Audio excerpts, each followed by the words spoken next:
आप लोग कहेंगे ब्राह्मण को नहीं पीना चाहिए, ठाकुर को तो जरूर पीना चाहिए, वैश्य को तो जरूर पीना चाहिए, शूद्रों को अवश्य पीना चाहिए। ये बात नहीं है। मनुष्य मात्र को मद्यपान नहीं करना चाहिए। भागवत के 5वें स्कंध में लिखा है, जहाँ नरकों का 28 प्रकार के नरकों का वर्णन है, वहाँ लिखा है कि जो व्यक्ति मद्यपान करते हैं वो अयहपान नाम के नरक में जाते हैं। खोलता हुआ लोहा उनके मुख में यमदूत खोल करके मुंह पिला देते हैं, और एक बार मद्यपान करने में जितने मद्य कीटों को उसने पान किया है एक बार मदिरा के साथ, उतने 1000 जन्म तक उसको मदिरा का ही कीड़ा बनना पड़ता है। कलयुग के जो 5 दोष हैं, 5 जगहों पर जो कलयुग निवास करता है, द्यूतम पानम स्त्रियसूना यत्रा धर्मश्चतुर्विधा पुनश्च याचमाना यह जात रूप मदात प्रभु। इनमें शराब भी एक है। जो कभी जुआ नहीं खेलता, जो कभी मद्यपान नहीं करता, जो कभी परस्त्री गमन नहीं करता, जो कभी मांस नहीं खाता, और जो कभी अन्याय की कमाई नहीं करता, अधर्म की कमाई नहीं करता, वो व्यक्ति भले ही कलयुग में पैदा क्यों न हो, वो कलयुग में जन्म लेकर भी कलयुग में नहीं सतयुग में जी रहा है। हम कलयुग में पैदा हुए हैं, मजबूरी है, हमारे कर्म से कलयुग में पैदा हुए, पर भगवान ने स्वतंत्रता हमें दे रखी है। हम कलयुग में उत्पन्न होकर भी सतयुग में जी सकते हैं। 5 दोषों का त्याग करके हम भजन करें तो हम सतयुग में जिएंगे। अन्यथा मत मानना। ब्राह्मणों में घोर पतन हो रहा है। मद्यपान की लत इतनी ज्यादा फैशन बन गई है। उच्च कुलों में, ब्राह्मणों में, क्षत्रियों में, वैश्यों में। तो राम जी, मद्यपान बहुत बड़ा पाप है, मद्यपान से बचना चाहिए। एक ब्राह्मण अपने धर्म से च्युत हो गया, भ्रष्ट हो गया, एक वेश्या में आसक्त हो गया, और वेश्या में आसक्त होने के कारण उसने ब्राह्मणोचित कर्म सब त्याग दिए। न संध्या करता, न गायत्री जपता, न वेद पाठ करता, न अग्निहोत्र करता, पूरी तरह से ब्राह्मणोचित धर्म को तिलांजलि दे दी।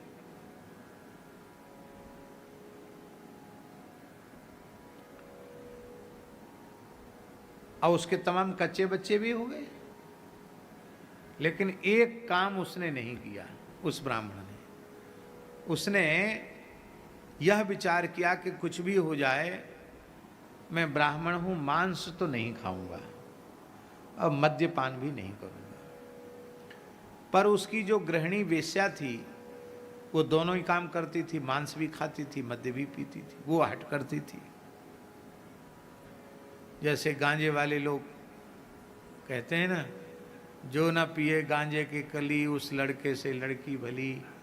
और बढ़िया बढ़िया दोहा चौपाई सुना सुना करके भांग वाले कहते हैं, भांग के दोहा चौपाई, आए दाऊ दयालु ब्रज के राजा, भांग छाने तो यहीं आ जा।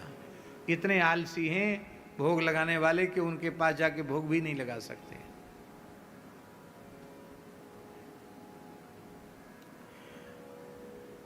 जति को रति, जति को रति, सिद्ध को मासा, इससे अधिक तो देख तमाशा। ये सब गांजा भांग वाले लूट लो, दिल्ली लूट लो, कलकत्ता, जाने क्या क्या बड़े बड़े विचित्र, अब तो हमको याद नहीं है, पर त्यागी तपस्वी लोग चिल्ला चिल्ला करके बोलते हैं। तो फिर उनकी इच्छा होती है धीरे धीरे दूसरे लोगों को भी भांग पीने वाले भांग पीना सिखा देंगे, गांजा पीने वाले गांजा, अरे ज़्यादा तुम छोड़ो, चाय पीने वाले चाय पीना सिखा देंगे। जो जिसको जिस चीज़ का व्यसन होता है उसको था अकेले व्यसन क्यों करें, इसको सम्मिलित कर लें इसमें। तो वो वेश्या पीछे पड़ती थी कि नहीं तुम भी खाओ ना, क्या धरा है, खाओ ना इसको, पियो इसको। मैं नहीं खाऊंगा पीऊंगा। एक दिन वो ब्राह्मण सो रहा था, तो सोते सोते किसी का मुंह खुल जाता है, उसका मुंह खुल गया।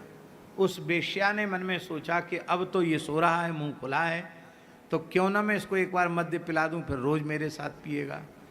तो सोया था, मुंह खुला था, उसके मुंह में मद्य डाल दिया। जैसे ही मदिरा डाली, बाबा विचित्र चमत्कार हो गया। मदिरा डालते ही उस ब्राह्मण के मुख से भयंकर आग निकली और वो पूरा घर जलकर भस्म हो गया। वो वेश्या जल गई, बच्चे जल गए, पूरा कुटुंब खानदान जल गया। वो आग लगी तो वो ब्राह्मण बाहर निकला, उसको आश्चर्य, बचाओ बचाओ बचाओ, तब तक तो सब जल के खाक हो गए। उसको बड़ा आश्चर्य, इतनी भयंकर आग कैसे लगी कि देखते देखते सब जल गया। तब आकाश में ऋषियों ने कहा कि यद्यपि तुम ब्राह्मणोचित कर्म से च्युत हो गए थे, लेकिन तुमने कभी मांस नहीं खाया, मद्य नहीं पिया, इसलिए ब्रह्म तेज कहीं न कहीं तुम्हारे भीतर सुरक्षित था। उसको छेड़ने का दुस्साहस किया इस वेश्या ने, इसलिए तुम्हारे ब्रह्म तेज की अग्नि से ही ये सब कुछ जला है। अब तो उसको भारी ग्लानि हुई और सब कुछ त्याग करके, कठोर तप करके, उत्तराखंड में हिमालय में कठोर तप करके वह ब्राह्मण पुनः ऋषित्व को प्राप्त हो गया और उसने मोक्ष को प्राप्त किया। ऐसा पुराणों में प्रसंग है। तो कहने का आशय यह है कि मद्यपान कभी नहीं करना चाहिए। तो इसके पहले ब्राह्मण पीते थे ऐसा नहीं है, पर यह मर्यादा इसलिए शुक्राचार्य जी ने स्थापित कर दी कि ब्राह्मण कभी मद्यपान न करे। ब्राह्मण न करे, क्षत्रिय न करे, वैश्य भी न करे, शूद्र भी न करे, किसी भी मनुष्य को न मद्यपान करना चाहिए, न मांस खाना चाहिए। अब एक बात है कि किसी के मन में यह आ रहा हो कि भाई हम तो ब्राह्मण हैं, ब्रजवासी हैं, अथवा अमुक जगह के रहने वाले हैं, हमको तो पता ही नहीं था कि इतना मना है, और हमने तो जो नहीं खाना चाहिए था वो खा लिया, और हमने तो जो नहीं पीना चाहिए था वो पी लिया, अब हम क्या करें। यदि इस प्रकार का पश्चाताप किसी के भीतर, चाहे ब्राह्मण हो, क्षत्रिय हो, वैश्य हो, शूद्र हो, किसी के भीतर ऐसा पश्चाताप हो रहा हो, तो उसके शास्त्रीय प्रायश्चित तो बहुत हैं। ब्राह्मण के लिए तो प्रायश्चित इतना कठिन है कि उसको हम कह नहीं सकते। ब्राह्मण के लिए तो यहाँ तक लिखा है, वो प्रयाग में चला जाए रोता हुआ और त्रिवेणी संगम में खौलता हुआ घी पी करके प्राण त्याग दे, ये प्रायश्चित है। पर भैया ये प्रायश्चित मत करना, ना तुम्हारा उतना साहस है, न तुम वो कर सकोगे। इसलिए जो कर्तव्य है उसको हम बता रहे हैं। सबसे श्रेष्ठ और सबसे सरल प्रायश्चित है। कलि संतरण उपनिषद में ब्रह्मा जी और नारद जी का संवाद है, और उन श्री ब्रह्मा और नारद जी के संवाद में स्पष्ट शब्दों में श्री ब्रह्मा जी ने कहा है कि जो महामंत्र का जप करते हैं, संख्या भी लिखी है महाराज जी, कितनी संख्या में संख्या लिखी है,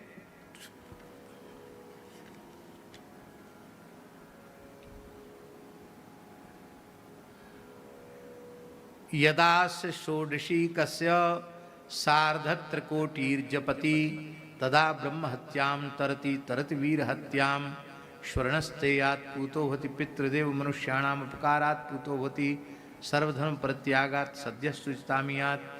कहते हैं जो 3.5 करोड़ महामंत्र का जप कर लेता है, वो ब्रह्म हत्या, वीर हत्या, स्वर्णस्तेय और मद्यपान, मांस भक्षण आदि जितने भी प्रकार के पाप हैं, उन समस्त पापों से मुक्त हो करके पापात सद्यः शुचिताम आपनुयात्, सद्य पवित्र हो जाता है। सद्यो मुच्यते इत्युपनिषद, वो सद्य मुक्त हो जाता है। यह उपनिषद में कलि संतरण उपनिषद में कहा गया है।